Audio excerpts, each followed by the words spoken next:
Bom dia, pessoal. Vamos dar início à aula de hoje. Vamos falar um pouquinho dos métodos contraceptivos, né? A gente vai falar um pouquinho de gravidez, né? E a gravidez na adolescência, que é um assunto bem recorrente, mas que é necessário comentar. Vamos falar sobre os métodos contraceptivos e no final vou explicar sobre as atividades. A gente tem que pensar em algumas coisas, né, sobre o tema, que é a gravidez precoce, que a gente vai falar depois em relação à gravidez na adolescência. Ela se dá normalmente pela falta de informação ou a não aceitação de algumas informações. E aí a falta de responsabilidade, né, devido à idade, ou até mesmo a falta de informações corretas, leva a essa consequência, que é uma gravidez na adolescência chamada de gravidez precoce, que é uma gravidez antes do tempo. E aí a gente vai ter como uma forma de evitar os métodos contraceptivos.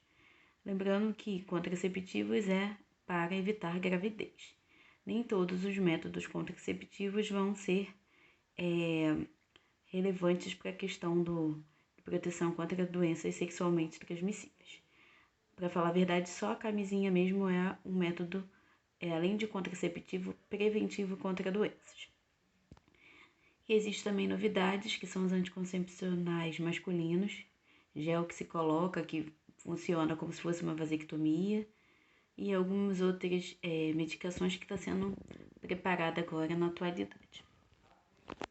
Então, continuando, a gente já estudou que para ter uma gravidez é necessário que o homem e a mulher estejam no período fértil, a mulher esteja no período fértil e ambos, homem e mulher, estejam saudáveis. A partir daí, o homem vai liberar até o gameta, que é o espermatozoide, e a mulher vai liberar o seu, que são os ovócitos. O ovócito, na verdade, que é uma por mês, a não ser que seja gemelar. E aí esse encontro vai se dar na tuba uterina para que ocorra a fecundação. A partir do momento que eu tenho a junção desses dois gametas, você vai ter a formação de um zigoto, que vai se dividir em várias células até virar um embrião. Esse aglomerado de células chega ao útero mais ou menos a partir da segunda para a terceira semana, e aí ele se fixa no útero para desenvolver como um embrião, que é o processo de nidação e a formação dos anexos embrionários, placenta, o âmnio, o córneo, o alantoide, que é menos desenvolvido nos mamíferos, no caso humanos. No caso humanos é mais desenvolvido o âmnio, que é onde fica a bolsa, e a placenta. Além disso, teve a fecundação e desenvolvimento do embrião. É necessário que tenha ações hormonais para que segure essa gestação. No início, esse mini embrião começa a produzir um hormônio chamado HCG, que é o hormônio da gonadotrofina coriônica. É ele que segura o corpo da mulher para que ela não aborte o embrião que está sendo desenvolvido. E aí o corpo reconhece essa gravidez e mantém a gestação. A partir do momento que vão surgindo os anexos embrionários, principalmente a placenta, os hormônios que entram em ação são os estrogênios o estrogênio e a progesterona, tá errado aqui. Estrogênio e progesterona começa a segurar essa gestação até o final da gravidez. No final da gravidez, já próximo do parto, começa a aumentar a concentração de ocitocina, que já é um quarto hormônio que é responsável pela contração uterina, que são as contrações que a mulher tem para poder fazer o trabalho de parto. Então aqui, né, é importante dizer que no primeiro mês o HCG é bem alto e você encontra na urina. Por isso que nos testes de gravidez é possível encontrar. Saber se a mulher está grávida ou não. Aqui uma foto de um embrião que está sendo formado, mostrando os anexos e a posição que ele fica na mulher. Aqui é uma célula que você vai mostrar a semana da gravidez, a fecundação, o ovócito com espermatozoide. E aí, a partir da 12ª semana, que dá mais ou menos quase 3 meses, ele fecha o período de embrião e vira feto. E aí, a partir da 3ª semana, E se você for fazer a ecografia, você vai ver dessa forma aqui. Na 22ª, já para o 4º, 5º mês, já tem o feto praticamente formado, que é quando você consegue ver o sexo do neném. E no 3º trimestre da gestação, você já vê ele aumentando de tamanho, a bolsa também aumenta de tamanho e chegando próximo do nascimento, essa bolsa fica gigantesca, pronta para romper. Por isso que fala, a bolsa rompeu. Então vamos falar um pouquinho da gravidez na adolescência. Como eu falei, é uma gravidez precoce. É importante dizer que não é uma brincadeira, não é só um ato de não saber prevenir. É importante conhecer, toda menina deve saber como que se previne, de forma que ela não venha a ter esse problema, porque fora do tempo, ela é considerada um problema sério porque causa riscos e consequências. Quais são os riscos e consequências de uma gravidez na adolescência? Primeiramente, vamos pensar na saúde, riscos à saúde. Como o útero da menina está em formação na adolescência ainda, a parte reprodutiva, você pode ter ruptura do colo do útero, ruptura de membranas, você pode ter vários problemas no útero, de forma que possivelmente a maioria possa até vir a ter um aborto natural desse neném. Ou os nenéns não vão ficar muito tempo, vão nascer antes do tempo, que são chamados nascimentos prematuros. Dependendo da situação, até a mortalidade materna e a parte social, evasão escolar e evasão social, porque a menina vai ficar presa por um tempo, principalmente no início da vida do neném. Então a gente tem que pensar que ela não vai conseguir levar as atividades da escola normalmente. E aí, com isso, normalmente existem muitas saídas da escola, que é a evasão escolar. Então, não é brincadeira, né? Não é uma coisa que eu vou chegar nessa situação e vou resolver rápido. Um filho para o resto da vida e vai trazer as suas responsabilidades. E aí toda a questão planejamento da menina, principalmente, que é a menina que vai gerar, fica adiado ou a pessoa tem que mudar os planejamentos. Então, como eu falei, conhecendo alguns métodos e sabendo a parte fisiológica de cada um, é possível evitar, que a gente vai ter os métodos contraceptivos.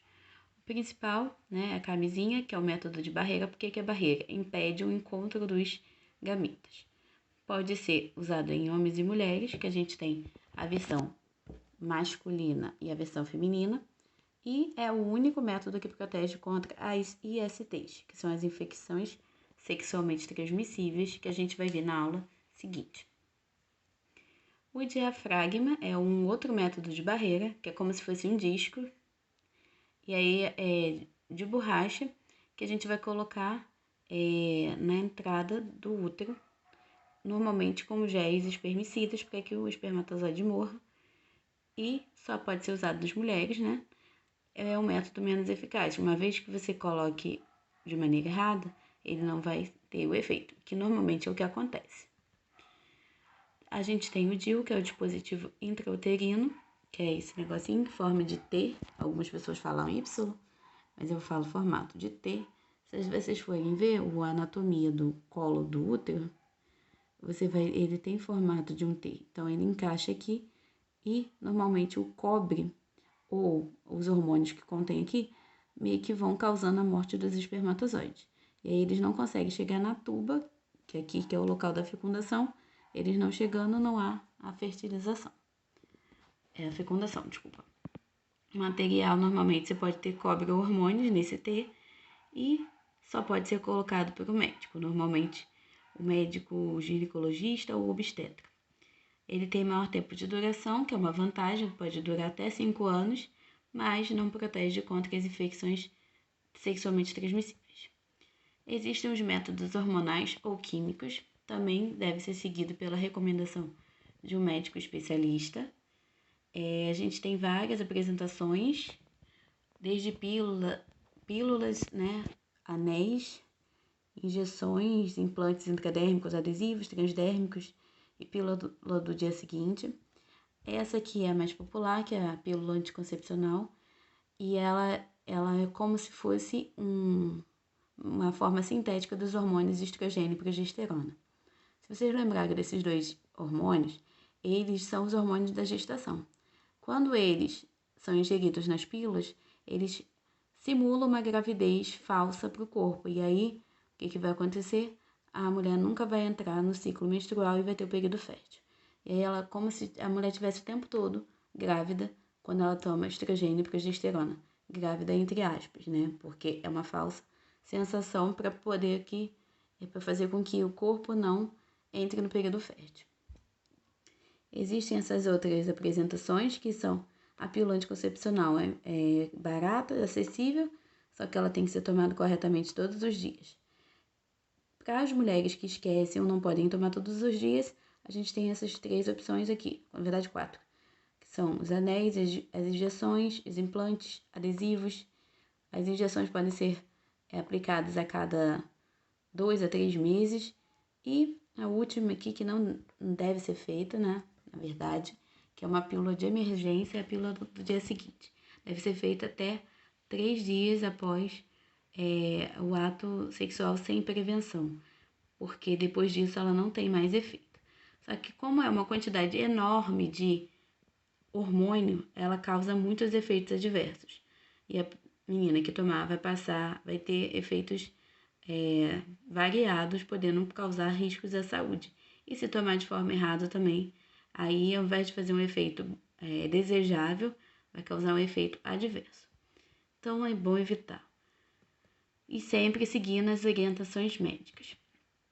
Existem os métodos cirúrgicos, que são chamados as esterilizações.